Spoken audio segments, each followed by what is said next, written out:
I was going to wear my earmuffs this morning on the show, but I thought that'd look a little inappropriate. It's a Monday. How you doing? It's the 19th of December. It's the last Weber show of 2016. My good friend Josh Durso, news editor of FingerLakes1.com and much, much more, writes a great article for the Finger Lakes Times, going to join me this morning, talk about what he's doing and how he makes it operate along with Jimmy with all the great news and the great revamped homepage here at Finger Lakes One. And also we're going to talk about the folks downstairs. We really never show much. I know I respect the people that work downstairs, but we never talk about them. And so Jimmy's going to give us an overview of those people and what actually they do day to day. I know people have asked me several times, what do those people do when they come in to do my show? Well, Jimmy's going to tell us. First off, Josh, good morning to you. Welcome. Thanks for coming in. Good morning, Doug. Thanks for having me today. I had Josh on some time ago, maybe a year ago, and we were talking about your role here. And, of course, for our viewers that may not know you personally, I've seen your obviously read your articles, which I do every few weeks when you post one for the Times, et cetera, et cetera. Talk a little bit about yourself, where you went to school, and how you ended up here at Finger Lakes One. So local roots from Seneca Falls, born and bred in Seneca Falls. Took some time getting into the writing, journalism, business space, but when I did, the Times is where I got my start in terms of writing a column. Mm-hmm. After that, I worked for a couple other publications, but now I'm here as news editor, FingerLakes1.com. Been here for a little over, right about a year now. Right about January last year is when we started. But really just working on bringing a better news product to people because times are changing, and that's really what it's all about. Well, I got to tell you, I'm a guy that has Finger Lakes One, not because I work here, as I have it as my home page on my phone, et cetera, and on my computer at home. Certainly, anytime in the morning, first thing I do is get my coffee and I flip on FingerLakes1.com and I scroll down, and you're basically caught up on what's developing around the area. I guess the question is, I know you and Jimmy update the news pretty much throughout the day. How often do you update the news on the homepage? Is that like every 15 minutes, every half hour? How does that work?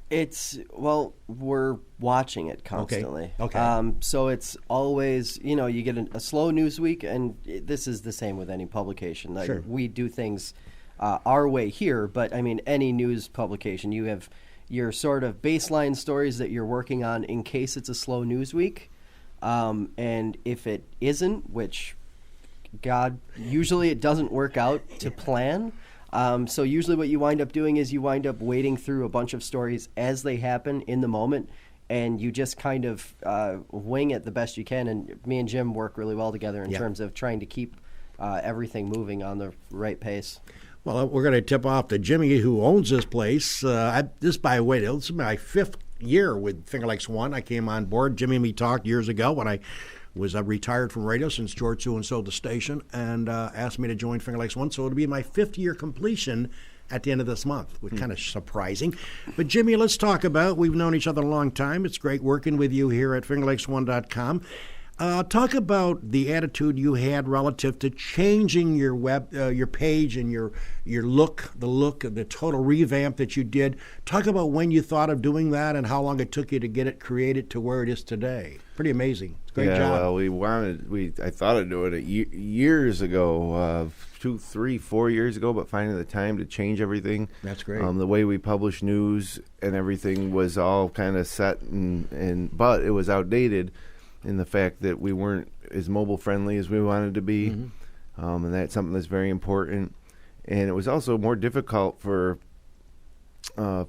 people like Josh, who's not a web designer, right, to be able to publish the way he wanted to, or to make it easier, more flexible. So we bit the bullet this summer and made the change. And I think what a lot of people don't realize is when we did that, countless hours of our staff's time. Yeah. And they get paid. Yeah.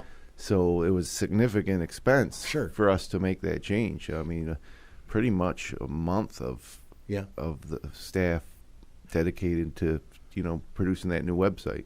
Well, let's talk a little bit about the love for the people downstairs. As I have guests come in here all the time, they're asking me occasionally, they see Josh and they'll say to me, what do these other folks do? And since I'm not a technical guy, I can't pound a nail straight, and I admit it. Technicality, and Jim knows I have a hard time figuring out how to do anything technically. So it's amazing to me. But let's talk about the 3 employees that are positioned downstairs, Jimmy. And let's talk about you telling us what they all do and their names. Let's give some credit, some love their way. Well, there's Jesse Uticone. He's the network administrator. He's been with me since the big 1999.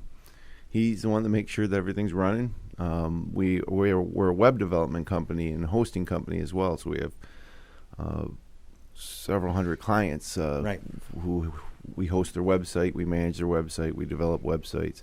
So, and we manage their email, which is very important. So Jesse makes sure all that's running. He also is our programmer, so a lot of the custom programming on the back end of our website or from some other customer websites, that's what Jesse does. Tom Pratty has been with us since, I would say, 2004, 5 maybe. Lead developer, lead designer. He's in charge of the web development arm of the company. And you know, our customers love him. Works a lot of hours and does a good job. And then Janice Loudon, graphic designer, web developer, works with Tom, manages a lot of customer websites, also develops most of the advertisements on our website, the graphics that appear as ads, and manages those. So, you know, those 3 make up the web development company essentially, but they also support our media company, which, you know, when Josh came on, he has a natural, when I put this all together, the one thing I really enjoyed the most was publishing news, you know, putting stuff out there that people could use or could see. It was fun, and to get the traffic numbers that we did, it made it more fun. So I think Josh shares that kind of passion for news. So he's a perfect fit, and what we're trying to do on that end is always improve and be the ultimate local news source. And I've always said you got the TV stations in Syracuse and the TV stations in Rochester, the big newspaper, you know, the DNC in Rochester, the Post Standard in Syracuse. But in between, we want that to be us. We want to be number one there. We want to be the place people turn to. And then on top of all those folks, we have 14 part-timers, whether it's the folks that announce our basketball games, the Carl basketball games, or work the basketball games, like the Hunt brothers, Jeremy and Jason, or yourself, or other folks that host podcasts. And then we have tons of contributors who aren't on the payroll at all, but they will send us photos or they'll send us articles, you know, or even news tips. So, you know, you have the full-time employees that I mentioned off the top, and then we have just a bunch of part-timers that are very important to us, and then even more contributors. So it's a big group effort, and we aggregate everything here at Finger Lakes One.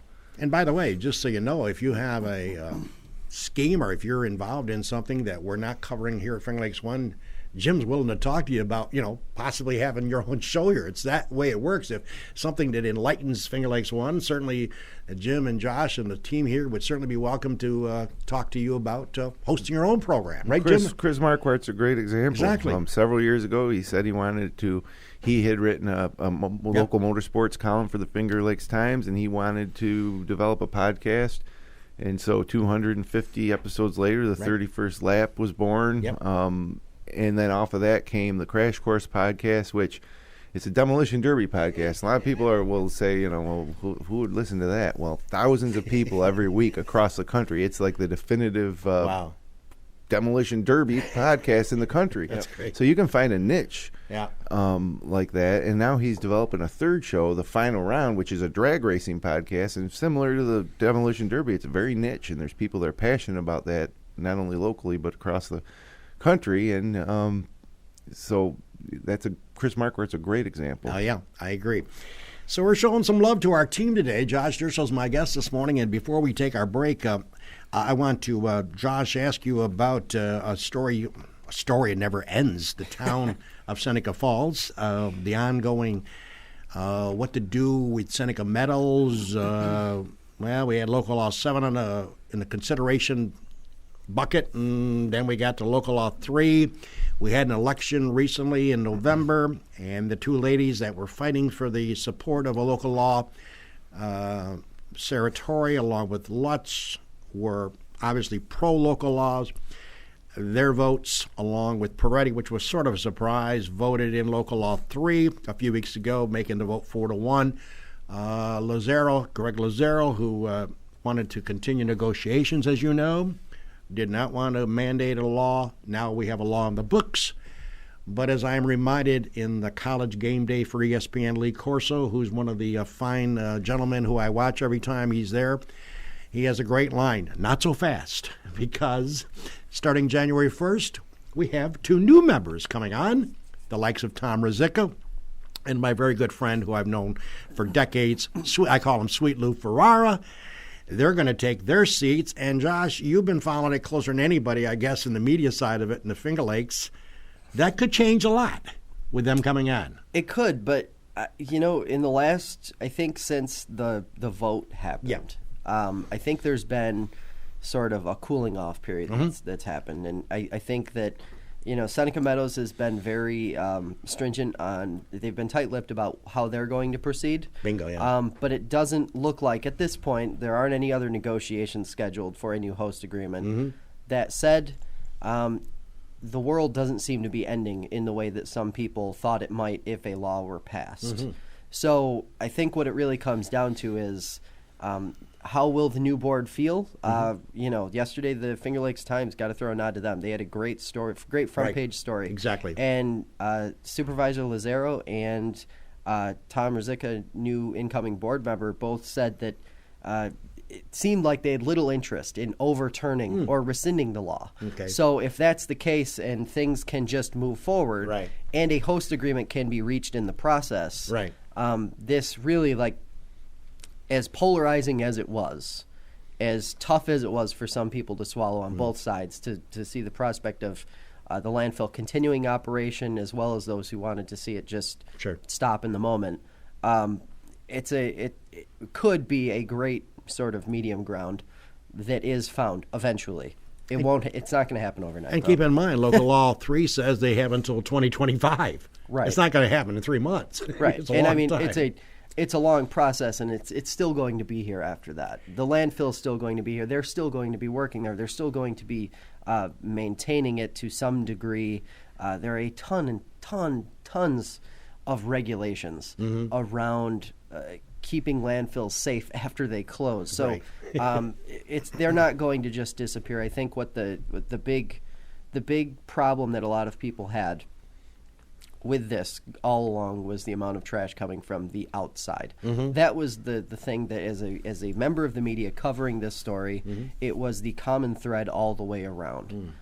Even over in Cayuga County, the Skinny Atlas supervisor, some of the other supervisors in Cayuga County were growing tired of the traffic coming through their communities. And it was something that didn't get a lot of coverage around here, but now with the development of the drama around I-81, it became something in the recent weeks and months. So I think there's a push now where if things are going to proceed the way they're going to proceed and the landfill will close in 2025, I think it could be an amicable sort of agreement on all sides.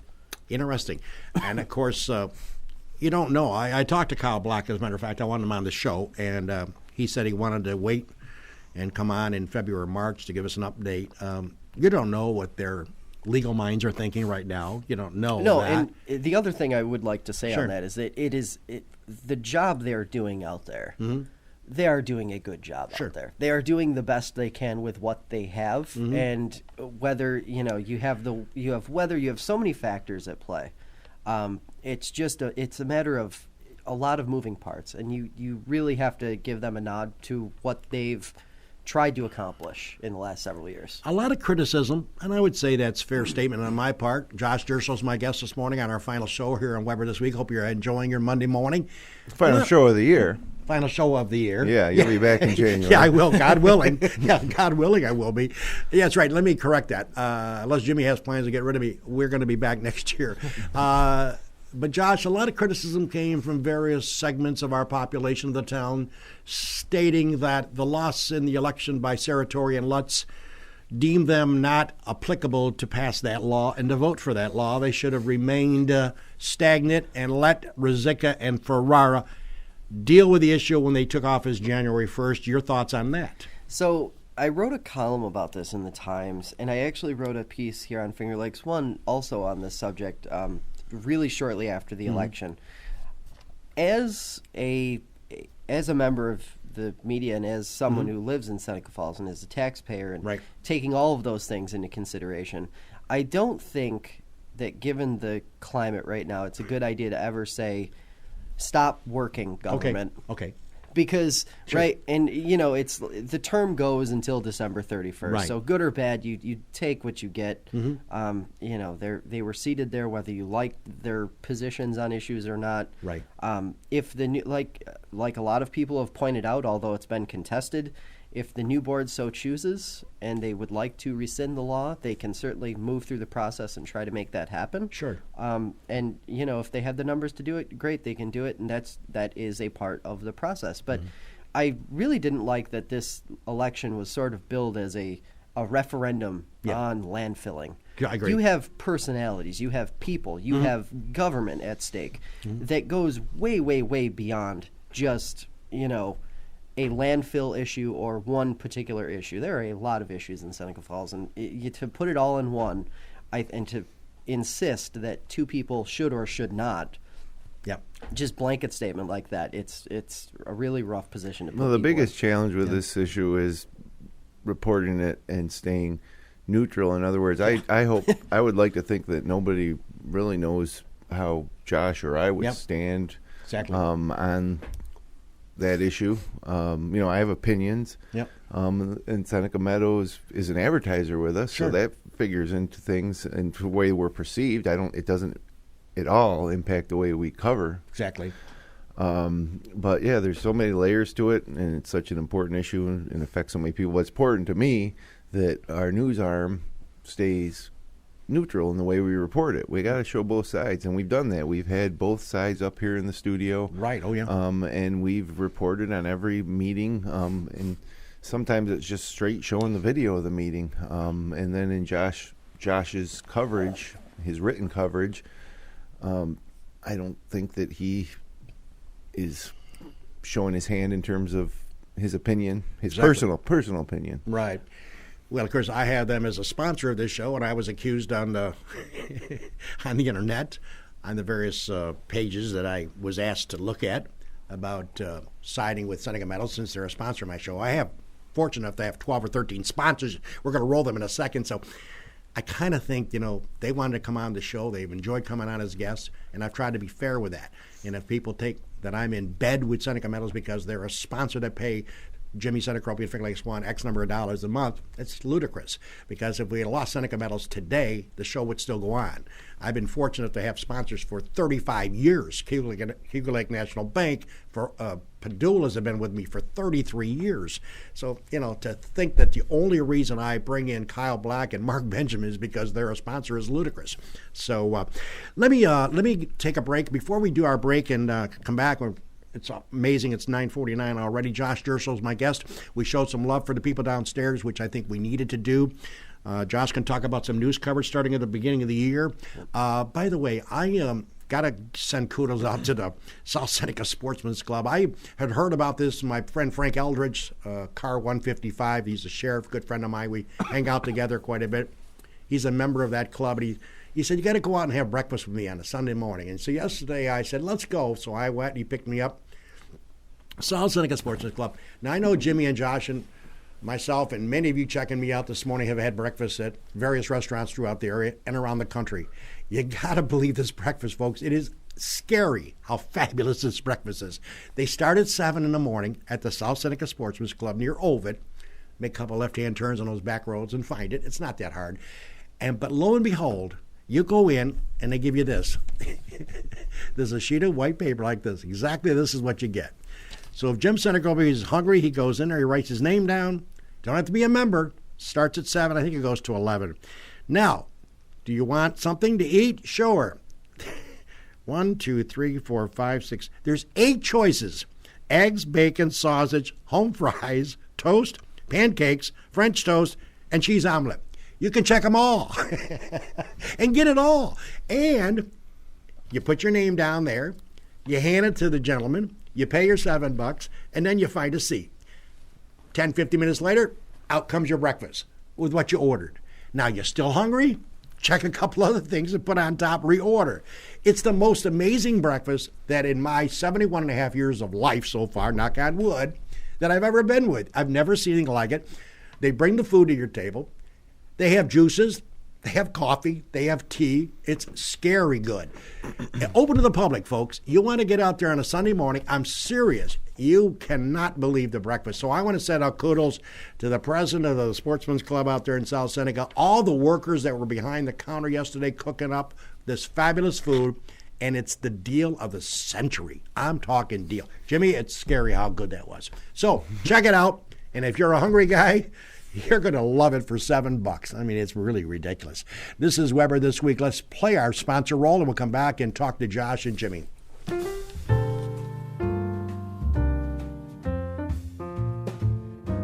Cayuga Lake National Bank. Visit Bill Ryan and his team for all of your banking needs. Offices in Union Springs and Aurora, a fine sponsor of this show for over 30 years. DA Liquor on Bridge Street in Seneca Falls. Amy Padula and her team will find the right spirit for you every time. When you stop in, tell Amy the dog sent you. Steve Wadhams and Wadhams Enterprises, your local employer of choice. Proud supporter of Weber This Week and local athletics. Fill out an application at wadhams.com.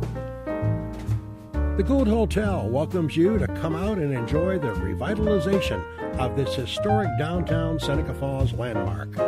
Every Wednesday is Ladies' Night with special price drinks and half-priced appetizers. Learn more at thegouldhotel.com. The Omen Theater on William Street in Lyons. See what's playing this week at omentheater.com.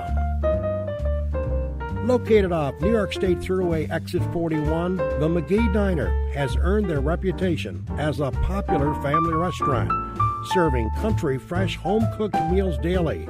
Stop in for breakfast, lunch, or dinner, and check out their menu at mcgeediner.com. Del Lago Resort and Casino will feature a luxurious 205-room hotel, several restaurants ranging from casual to fine dining, and a 2,500-capacity entertainment venue called The Vine. The casino will have 2,000 slot machines, 75 table games, and 10 poker tables. Visit www.dellagoresort.com. Seneca Metals is an award-winning company that has earned a reputation of going above and beyond to protect the environment and support their community. As an EPA inspector once said, their operation is head and shoulders above the rest. The Seneca Falls Country Club, awesome 18-hole layout, open to the public, and a 12-month payment plan for members. Check out SenecaFallsCountryClub.com. And the Newark Pilots of the Perfect Game Collegiate Baseball League, a minor league team with a major league ballpark. Season ticket packages available at NewarkPilots.com. And the Wilson Press in Seneca Falls. My good pal Rich Rickey and his team can handle all of your printing and mailing needs. Visit them online at wpress.com. Rich Rickey and Wilson Press, a fine sponsor of Weber This Week.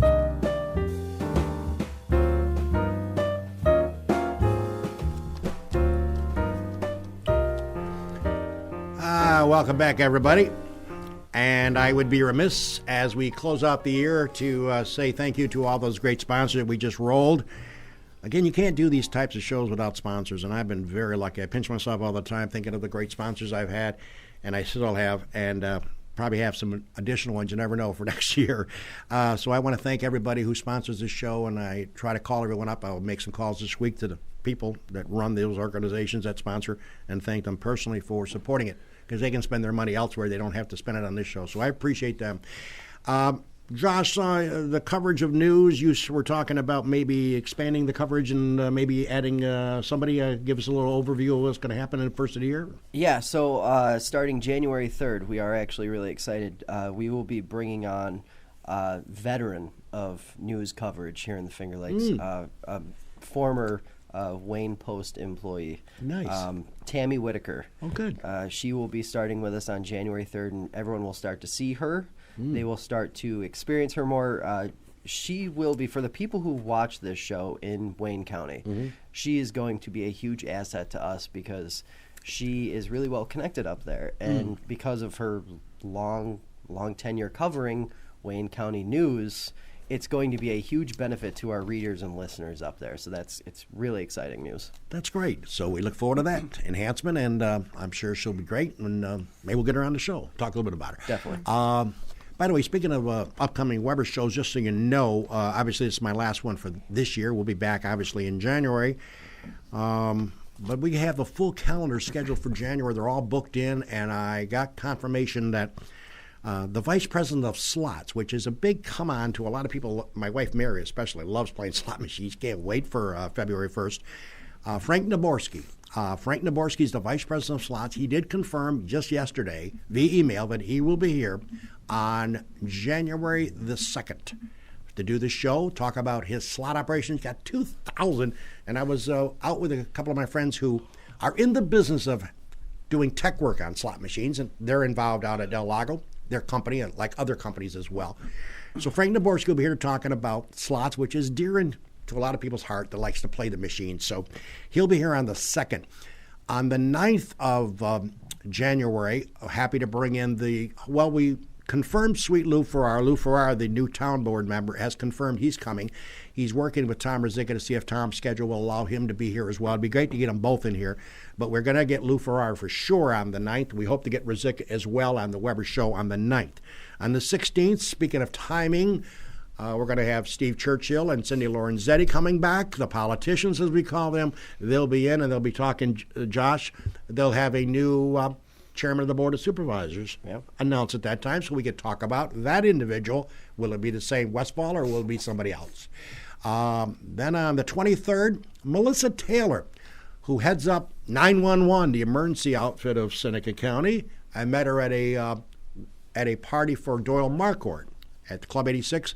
I asked her to come on the show, tell her about her and her team, what they do for our county. She obliged. She's confirmed 23rd of January, which, by the way, Jimmy and Josh, is Mary's birthday. So thank you for reminding me of that date, and I will make sure, Mary, if you're watching this morning, I will get you a gift.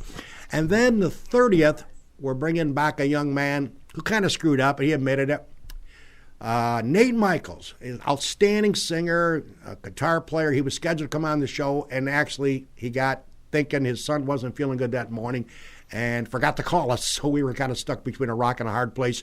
But he apologized for the miscue, and he's a talented guy. As a matter of fact, I think he worked other places. He's doing so well as a musician, I think he quit the other job. All he does now is play the guitar and sing it. He's an outstanding talent. I've watched him personally play. He'll be in here with his guitar playing a couple of songs. That'll be on the 30th of January. So as you can tell, we have the whole month of January booked, and we're, again, as Jim would say and Josh would say and I would say, if you want to, Josh does his own show too, if you want to come on the Weber show, it's not that hard. Just call me or get a hold of Jim, talk to Josh, see him on the street. I want to come on the Weber show. That's all you got to do. We'll see if the schedule works. We'll ask you what the stories are going to be, the backdrop, what is it going to be you want to talk about, and that's it. You come in. We usually try to limit our guests to 2, and we have fun. So if you want to come on the show, I have people come up to me all the time, well, I want to come on. Well, just tell me which one to come on for, and give me a couple of dates, and we'll try to book you. So it's not that hard, and we'll cover about any topic you want, as long as you keep it clean. So, Jimmy, you all set for the holidays? You got everything ready to go for Santa Claus as we approach the 10 o'clock hour? Yeah, as ready as we'll ever be, I guess. We got 2 live basketball webcasts this week. Tuesday in Waterloo, Minders Waterloo, girls boys doubleheader. Thursday in Clyde, Lions Clyde, girls boys doubleheader. Both rivalries. We'll call it rivalry week. Nice. And Josh, yourself for the holidays, you all set? Ready to go. Ready as I'm ever going to be. Well, we have a big event at our place. We've been doing it forever. Christmas Eve's our big night. And then, of course, Christmas Day we'll be up in Rochester to my brother Bob's and enjoy that day as well. So it's kind of going to be nice. And I guess, Josh, I want to thank you for joining us this morning and sharing your thoughts. And we'll continue that dialogue as the months go on. Definitely. Thanks for having me, Webb. My pleasure. By the way, I just want you, and speaking for Jim and Josh and myself, we want you just to relax, enjoy it. The weather's supposed to be darn good. Talking maybe low 40s for Christmas Eve and Christmas Day. And actually, looking at the forecast 7-8 days out, we should be in pretty good shape. Knock on wood. But from Jim and from his staff and from Josh and myself, we certainly, folks, wish you have a great holiday season. It's a time of the year to spend a lot of time with your family, enjoy the holidays. Hope Santa's good to you all. So until 2017, when Frank Daborski, the Vice President of Slots, comes in to join us, you all have a great holiday season. Merry Christmas to you all, and Happy New Year from all of us here at FingerLakes1.com. Take care.